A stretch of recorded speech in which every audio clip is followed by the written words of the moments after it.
ज़िंदगी में आगे बढ़ने के लिए जो है ना, हर चीज़ होती है आपका दिमाग। कोई भी डिसेबिलिटी है, कोई मायूसी है, उसको निकाल के बाहर फेंक दे और कहे yes I can do. No comments. अच्छा अच्छा। ये मत कहो खुदा से मेरी मुश्किलें बड़ी हैं, ये कह दो मुश्किलों से मेरा खुदा बड़ा है। बिस्मिल्लाहिर्रहमानिर्रहीम, अस्सलाम वालेकुम। SNN के साथ मैं हूँ इल्तिशाम फुरकान चौधरी। मेरे साथ मौजूद हैं राबेल पीरज़ादा। आप सोच रहे होंगे कि ये वो ऐसा गेस्ट है, ये एक मोटिवेशन भी है हम सब के लिए। नाज़रीन, इनकी जो स्टोरी है वो मैं आपके साथ जब शेयर करूँगा तो मुझे उम्मीद है कि हमारे देखने वाले की हर आंख अश्कबार हो जाएगी। नाज़रीन, बचपन में क्या ऐसा हादसा हुआ जिससे इनकी नज़र चली गई, और जब इनकी नज़र गई इन्होंने उसको अपना कमज़ोरी नहीं समझा या कमज़ोरी नहीं बनाई, और ना ही इस मुआशरे पर बोझ बनी, बल्कि उस कमज़ोरी से इन्होंने एक सबक सीखा। वो सबक क्या है, वो हादसा क्या है, जानेंगे वो स्टोरी राबेल पीरज़ादा की ज़ुबानी। अस्सलाम वालेकुम मैम। जी वालेकुम अस्सलाम एंड अस्सलाम वालेकुम everyone. Thank you so much madam for your time. Madam, सबसे पहले जब मैंने आपको सलाम किया, क्वेश्चन तो मेरा कुछ और था, लेकिन जो मुस्कुराहट है आपके मुंह की, उसका राज मुझे बताएं। लेकिन सबसे पहली बात ये है कि तो आप वसल्लम ने भी फरमाया कि किसी को मुस्कुरा के देखना भी सदका जारिया है। तो अगर आप किसी हर वक्त आप मैं ये नहीं कहती कि मुस्कुराहट जो है आपकी ज़िंदगी की तमाम परेशानियां दूर कर देती हैं, लेकिन अगर आप स्माइलिंग फेस से रहें तो आप खुद भी अच्छा फील करते हैं और आपके आसपास के लोग भी बहुत अच्छा फील करते सही। हैं। अब मैडम, हमारे नाज़रीन को बताएं क्या हादसा हुआ, क्या समझती हैं कि वो हादसा आपकी ज़िंदगी का टर्निंग पॉइंट था, इसके बारे में बताइएगा। वेल मेरा ताल्लुक़ मुल्तान शहर से है, मैं सैयद फ़ैमिली से बिलॉन्ग करती हूँ और हम लोगों की अपनी दरबारें हैं मुल्तान में। तो वेल हुआ ये कि मैं अपनी जो मेरी सिस्टर हैं उनके साथ उनके कॉलेज गई थी, तो कॉरिडोर में इस वक़्त था कि सूरज की रोशनी पड़ रही थी बहुत तेज़ वाइट कलर के पिलर पे। अच्छा। तो वो मुझे बिल्कुल पता नहीं चला और मैं बहुत तेज़ी से अपनी कॉलीग के साथ आ रही थी और मैं उसके अंदर जाके हिट हो गई। तो ये जस्ट ओनली जो है 2 टू 3 सेकंड की ही सारी गेम थी। उसके बाद ये हुआ कि मेरे यहाँ पे हेड इंजरी आई, लेकिन ब्लीडिंग मुझे बिल्कुल भी नहीं हुई। अच्छा। लेकिन कुछ दिनों के बाद मुझे बुखार हो गया और जब मैं बुखार से उठी तो बिल्कुल मेरी लाइफ जो है वो बिल्कुल ही डार्कनेस में तब्दील हो गई थी। हर तरफ सिर्फ अंधेरा ही अंधेरा महसूस होता था। सिर्फ लोगों की आवाज़ें महसूस होती थी या कुछ ब्लर से चेहरे या इस तरह की बहुत सारी चीज़ें थी जो उस वक़्त मैंने फेस की। जैसे कि अगर गिलास सामने पड़ा है तो मैं उसको उठा नहीं पाती थी कि सामने गिलास है भी या नहीं, क्योंकि बाकायदा वो चीज़ वाइब्रेट करती थी। अच्छा। क्योंकि आपका आई एंगल जब हिल जाता है तो आपको कुछ भी अपनी जगह पे लगता नहीं है, कि कुछ नज़र नहीं आता कि किस चीज़ पे आप हाथ लगा रहे हो वो चीज़ है या नहीं सही है। सही। तो ये चीज़ मेरे साथ अच्छा, उस वक़्त आपने हादसा अभी हुआ जिक्र था। किया कि आपकी ज़िंदगी में डार्कनेस एकदम आ गई। क्या वाक़ई आपकी ज़िंदगी में उस हादसे के बाद डार्कनेस आई, या रोशनियों से आपकी ज़िंदगी भर गई?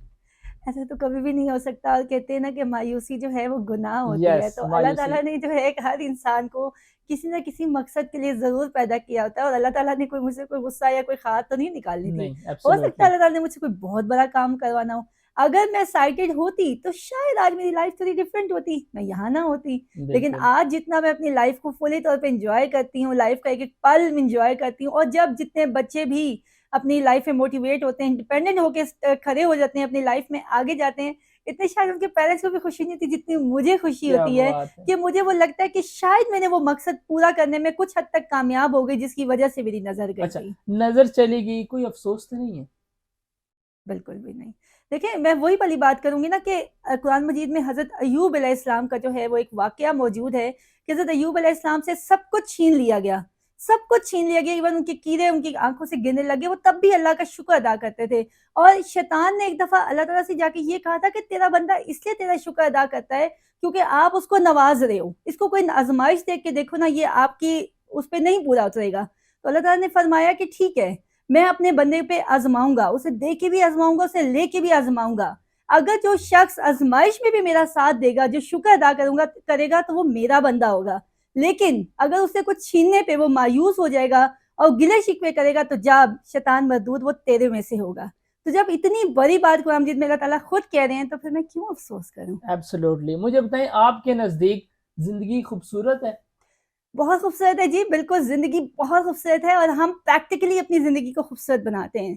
और मेरे नज़दीक ये है कि ज़िंदगी वो नहीं है जो हम अपने लिए जीते हैं, ज़िंदगी तब खूबसूरत है जब वो किसी की आँख से नमी मिटा के मुस्कुराहट ले आए। क्या बात दैट है! Is true life. क्या बात है! अच्छा, मुझे बताएँ कि जब आपकी नज़र गई, ये हादसा हुआ, तो ख़ानदान वालों की क्या बातें होती हैं ना अक्सर कि यार अब इस लड़की का क्या होगा? 100 बातें होना शुरू हो गई, ऐसी बातें आपके साथ हुई थी?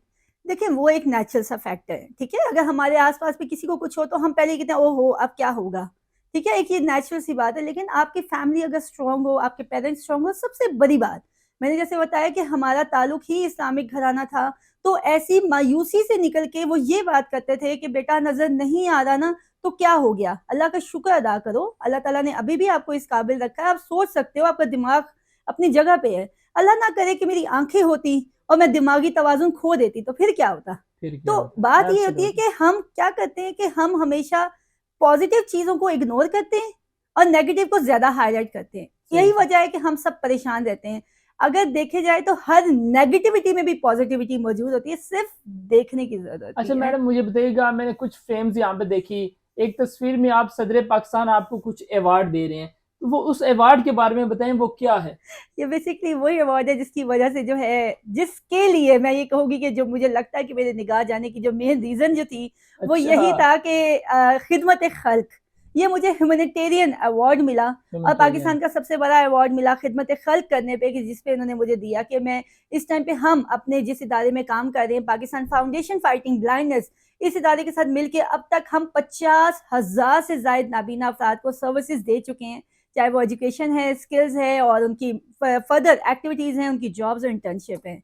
तो इसी बेस पे अच्छा मुझे मैडम, मिला था। इसके पीछे मैं देख सकता हूँ अली मोहम्मद खान, ये किस चीज़ का आपको अवार्ड दे रहे हैं? अच्छा जी, ये जो अली मोहम्मद खान का वो मिला था, वो इंटरनेशनल वुमेन डे था और यहाँ पे डिसेबिलिटीज़ पे, यानी कि वुमेन डिसेबिलिटीज़ पे सबसे ज़्यादा काम करने पे मुझे अवार्ड मिला था। एक भी नहीं, यहाँ पे मुझे 3-3 अवार्ड मिले थे माशाल्लाह। अली मोहम्मद से मुझे। अच्छा सिराजुल हक साहब के बारे में बताएं, वो भी आपको कुछ अवार्ड वो वगैरह मुझे दे? मिला था प्राइड ऑफ पाकिस्तान पे। उनका था कि ये फ़ख्र है हमारे मुल्क का, और क्योंकि मैं इंटरनेशनल लेवल तक भी अपनी सर्विसेज़ देती हूँ लायंस क्लब की मद पे, यानी कि मेरा प्रोफ़ाइल 220 मुल्कों में चलता है एज़ एन लायनेस, सही। और मुझे अमेरिका की तरफ से जो है शेरनी का भी खिताब मिला हुआ है। क्या और बात मैं है। 4th साइड एम्बेसडर हूँ और पाकिस्तान का नाम जो है ना सिर्फ़ पाकिस्तान में नहीं, बाहर के मुल्क में भी रोशन अच्छा करती हूँ। कौन सी शेरनी है ये? एक तो हमारे मुल्क में मरियम नवाज, वो वाली शेरनी है या आप अपनी?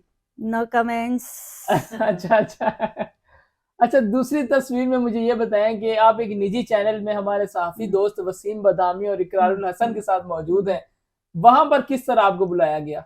वहाँ पे जो था, ज़ाहिर-सी बात है, हमारा इदारा जो है अपनी सर्विसेज़ प्रोवाइड करता है और इसी चीज़ को लेते हुए जो है उन्होंने हमें बुलाया और हमने एआरवाई चैनल की मदद से जो है हमने पूरे मतलब वर्ल्ड में ये हमने अवेयरनेस रेज़ करने की कोशिश की कि पीएफएबी जो है जहाँ-जहाँ भी ब्लाइंड बच्चे मौजूद हैं, उनको आप हमसे कनेक्ट करवाएँ ताकि हम उनको ऑन टाइम उनकी लाइफ़ में इंडिपेंडेंट कर सकें और उनकी ज़िंदगी को खूबसूरत क्या बना बात। सकें। अच्छा एट द एंड मैडम मुझे बताएं, क्या मैसेज देना चाहेंगे उन लोगों को जो जिंदगी में मायूस हैं?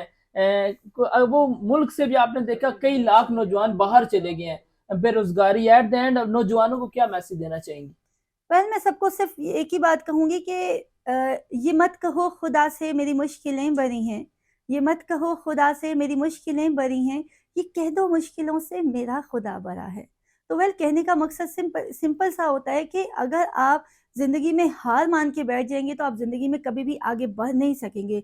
ज़िंदगी में आगे बढ़ने के लिए जो है ना, हर चीज़ होती है आपका दिमाग। कोई भी डिसेबिलिटी है, कोई मायूसी है, उसको निकाल के बाहर फेंक दे और कहे yes I can do, and inshallah I will do, because nothing is impossible in this world, because impossible says that I am possible.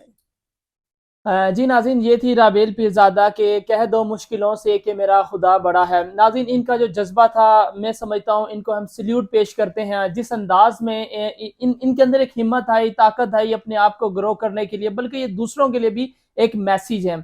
इसी तरह की नाज़रीन मोटिवेशनल स्टोरीज आपकी खिदमत में लाते रहेंगे। तब तक के लिए अपने मेज़बान को इजाज़त दीजिए। अल्लाह हाफ़िज़।